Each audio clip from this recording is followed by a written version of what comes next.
चलिए cube root निकालने का शॉर्ट ट्रिक कैसे शॉर्ट ट्रिक से हम बड़ी से बड़ी संख्याओं का क्यूब रूट बता सकते हैं।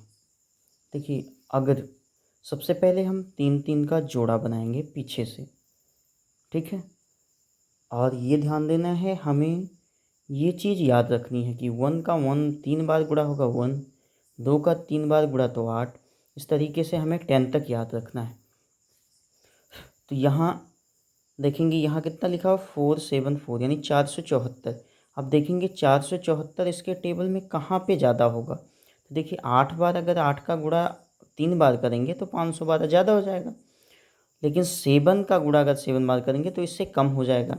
तो आपको सिंपल 7 लिख देना है, और यहाँ अगर 2 दिया है तो 2 को 8 लिख देते हैं और 8 को 2 लिख देते हैं। तो यहाँ 2 लिखा हुआ है तो यहाँ 8 लिख देंगे। तो सिंपल ये हमारा क्या हो जाएगा, घनमूल हो जाएगा।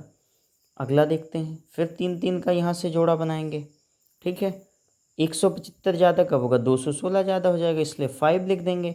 और 6 का वैसे ये लास्ट वाली संख्या से उतार देंगे। यहाँ ध्यान देना है कि 8 का 2 लिखना है, 2 का 8 लिखना है, 7 का 3 और 3 का 7। यदि इकाई के स्थान पे इनमें से कोई संख्या दी गई है तो इनके अलावा कुछ भी दिया आप ऐसे उसको उतार देंगे बगल में। चलिए इधर से निकालते हैं।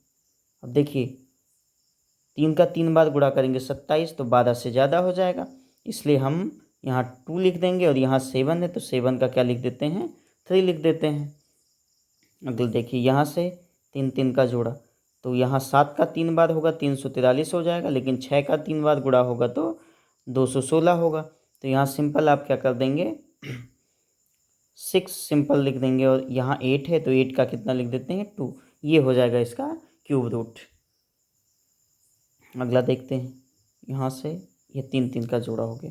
अब यहाँ देखिए 728 10 बार करेंगे तो 10 बार अगर करेंगे तो इससे ज़्यादा हो जाएगा, इसलिए आप क्या यहाँ सिंपल लिख देंगे 9 और 8 का क्या लिख देते हैं 2 लिख देते हैं। इस तरीके से हम क्यूब रूट सिंपल ट्रिक से ज्ञात कर सकते हैं, ठीक है।